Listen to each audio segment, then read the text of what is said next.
Hello, I'm Vines. In today's episode of The Ingeniouses, I'll be talking about the REPRO Games. Reproduction game that is, mainly targeted at the retro games, the older consoles, Nintendo, Sega Genesis, Super Nintendo, and others. But before I go on, I must say that this episode, it's brought to you in part by my friends over at Lost Levels and Super Video Game Bros. My friends over at Lost Levels and Super Video Game Bros, with locations in Fullerton and Diamond Bar, California, respectively, are the experts and specialize in all retro games and trends. Their prices are very competitive and their selection in retro games and accessories are by far unmatched. Not to mention, their stores will definitely take you back to the arcade years with their awesome collection of arcades and pinball machines. My friends over at Lost Levels and Super Video Game Bros are the friendliest you'll find in the retro gaming community.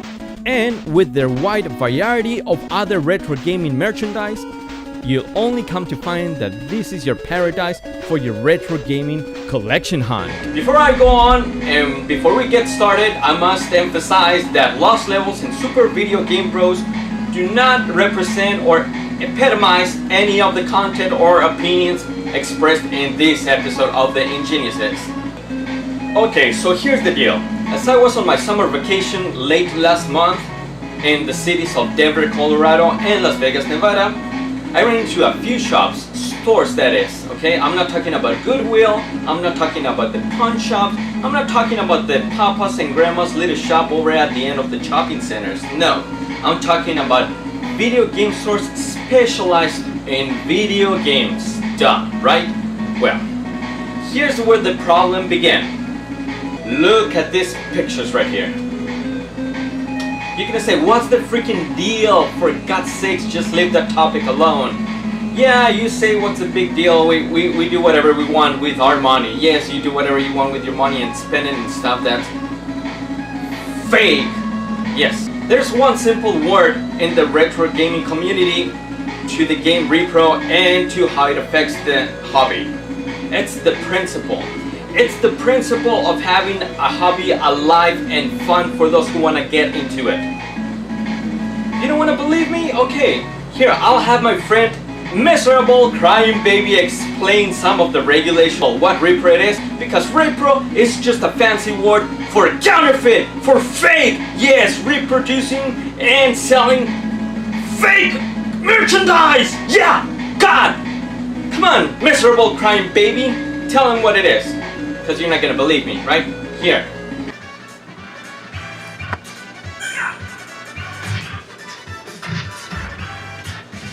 Baby! Baby! Baby! Would you mind telling us about the federal regulations on counterfeiting products and goods? Now, come on. Trafficking counterfeit goods, it's an interstate and international business. It is a crime largely regulated by the federal government. Although states have the authority to enact laws criminalizing activity related to counterfeiting, the power to punish the act of counterfeiting itself differentiates from state to state.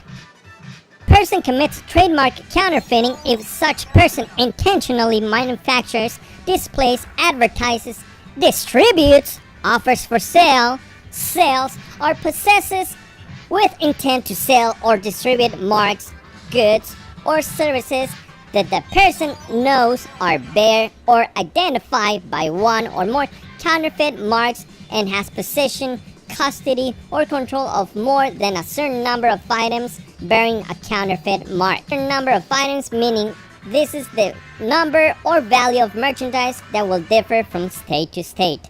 Thank you, Miserable Crying Baby. Let me just give you one example before we get the train going, okay? Now, let's say you're an independent artist, okay? You're an independent business owner.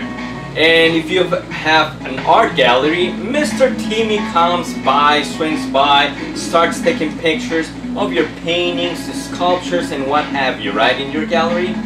Okay, you may say it's not a big deal. But okay, a week later, 2 weeks later, months, you just happen to run into Mr. Timmy's online shop and you see your merchandise, you see your product, you see everything that you have worked for so goddamn hard, and you see it for half the price, for a quarter of the price of what you're selling it up in your gallery. Goddamn, that's gonna piss your balls off, right? Yes, well, it is kind of the same concept. Video game developers, video game designers, they do not make a goddamn cent out of these people selling repro games. So, after you see your merchandise showcased or illegally reproduced or being out in the public without your consent, without the legal rights that you truly deserve, that's how you're gonna lose money, okay? Because people are rather gonna go pay for quarters, for pennies on the dollar for a similar product of yours versus bringing the money to you. Now, let me just say, as a side note, that if you are a true art fanatic, you'll see that in most art galleries, you'll see clearly displayed somewhere in the gallery, no pictures allowed. The reason why they do that is for this exact same purpose. Are you on with me? Okay, let's get going. Now for us, the retro game collectors, this isn't something new, okay? We've heard about it for a long time now. But for the newer generations who are really interested to find out about, I don't know, the retro games, the Super Marios, the Legends, the Metroids, right? And they want to get into this awesome hobby, all these people selling repro games are just ruining for it. I'll tell you how. Another little example, okay? Let's say you have your son, your little cousin, go and spend their summer vacation over at grandpa's and grandma's out of state. Let's just say for these conversations, for these episode's sakes, in Denver, Las Vegas, okay, these cities with stores that are reproducing repro games. So little Jimmy goes out of state for their summer vacation with grandma and grandpa, and sure enough they're wandering around town, and little Jimmy sees a video game store. Hell yes! Grandma, grandpa, can you take me to the video game store? I want a game! My birthday's around the corner, and at Christmas you didn't give me shit, so you owe me a gift! Ha! Oh, look! They have Bucky O'Hare! Oh, they have Earthbound! Oh, they have DuckTales! Ah! So yeah, poor grandmas, they don't know shit, so they see it for $40. Hell yeah, little Timmy! Here, grab all of them! Oh, what a bargain, right? You may say, no, they're getting the ass, and the nostrils, and the eye sockets, and everywhere else you can think of. Oh, poor grandpas, right? Yes, you may say, well, they do whatever they want with their money. Yeah, but little Timmy doesn't know that pretty much he's getting a fake game, okay? Little Jimmy doesn't know this is a counterfeit, that even though when he goes back home they play exactly the same, he's just killing the hobby. You say, Endervines, shut the up. You don't know what you're talking about. How is that killing the hobby? Okay, let me take a deep breath now. Whew! After coming back from my deep breath, I don't know, I was getting elevated up there somewhere where I shouldn't have. I'm not gonna go into the differences in between a repro game and a replica, okay? I'm not gonna go into the differences of a repro game and an emulated game. There are very few exceptions out there where you can go and say, well, what the hell am I supposed to get Mega Man the Wily Wars? As in the Sega Genesis, okay? How am I gonna get Star Fox 3? It has never been officially released.